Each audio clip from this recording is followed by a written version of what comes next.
Welcome back to the channel, beloved truth seekers. I'm honored once again to walk this path beside you as we explore teachings that reach beyond time, culture, and even belief, teachings that transform how we live, how we love, and how we understand this fleeting yet sacred experience called life. In this episode, we will dive deeply into a concept that has existed quietly in the hearts of sincere practitioners for centuries, often misunderstood, often overlooked, but incredibly powerful when embodied fully: the practice of dedication, also known as transfer of merit.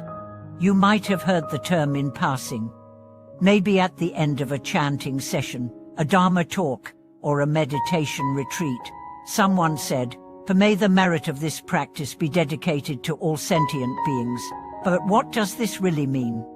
Why is it said that dedication can accelerate transformation, not just in others, but in your own life? And why did even the Buddha himself verify this as a spiritual key of unimaginable depth? The answer lies in one of the most counterintuitive truths in all of spiritual life. The more you give, the more you receive. The less you grasp, the more flows to you. The act of dedication is not about loss, it's about alignment. It aligns you with the deepest current of the universe, which is the movement of love, generosity, and awakening. Let's begin by understanding what dedication is at its core. In Buddhist teachings, merit is the subtle energy generated through wholesome actions: generosity, patience, meditation, ethical living, compassion, and devotion. When you do good, think good, speak good, you accumulate this invisible currency of merit. And typically, people might think of storing that merit for future lifetimes, for personal growth, or for favorable rebirth.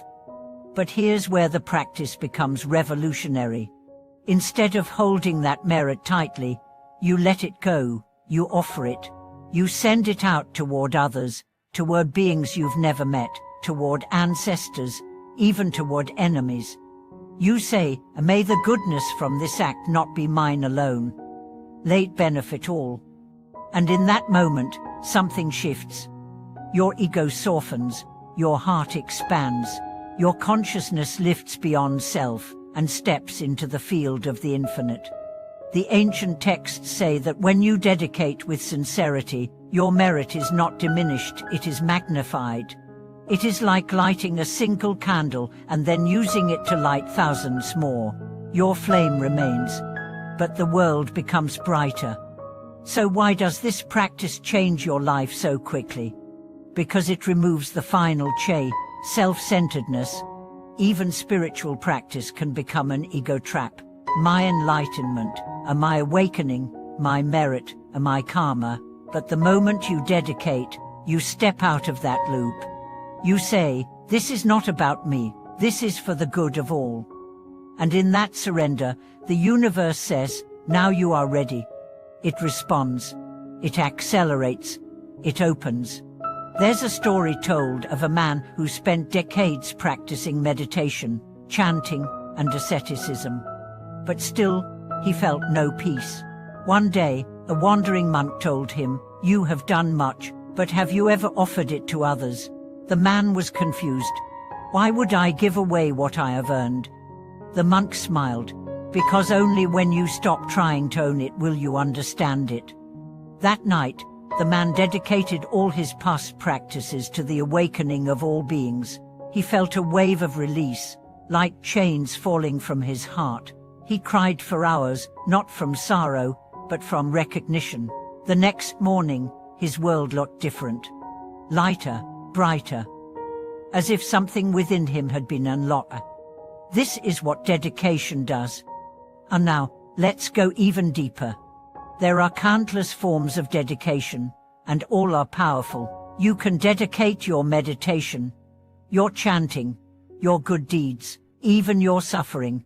Yes, especially your suffering. Imagine this: you are going through hardship, illness, grief, confusion. Rather than drowning in it, you say, "May this pain serve as a bridge for others. May those who suffer feel less alone." May this struggle ripen into wisdom that I can one day share to ease another's burden. In that moment, your suffering becomes sacred. It is no longer meaningless. It becomes a path, a gift, a prayer. The Buddhistas, the great beings of compassion, live by this truth. They don't avoid pain. They transform it. They don't hoard blessings, they share them. Their entire existence is a dedication. That is why they are free. And you can be too. You don't need to be perfect. You don't need to be advanced. You don't need to understand every scripture. You just need to feel it in your heart that what you do matters, and that it can be offered.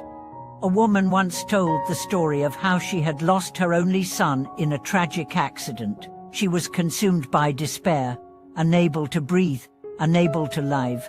But in a moment of deep silence, she heard a voice not external, but within.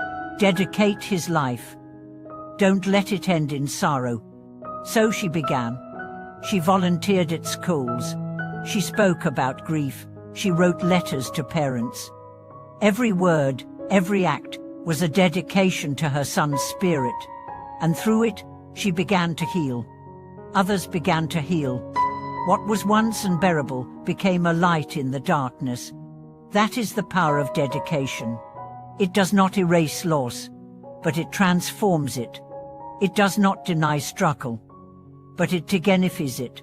And in doing so, it awakens something profound, a sense of purpose that is unshakable. Now let us return to the Buddha himself.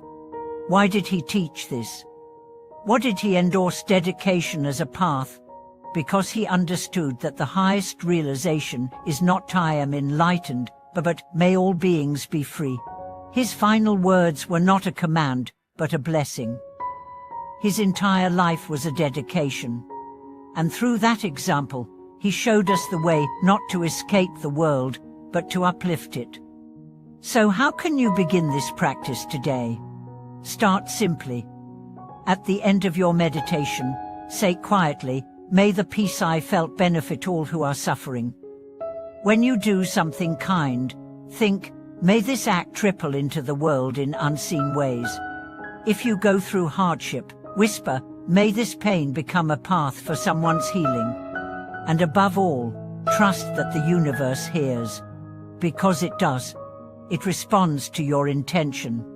It receives your offering, and it weaves it into the great pattern of life, in ways you may never see, but that are always real. As we close today, ask you, what will you dedicate? What goodness have you been holding? What pain can become your offering? And as you consider this, remember you are never too small to make an impact. Your life, your actions, your love, they matter more than you know. If this message touched your heart, share your reflections in the comments. What have you dedicated in your life? How did it change you? Let's honor these stories together. And please, if this video spoke to your soul, subscribe to the channel, like the video, and turn on notifications. Help us continue to build a community rooted in love, truth, and transformation. Thank you for watching this video.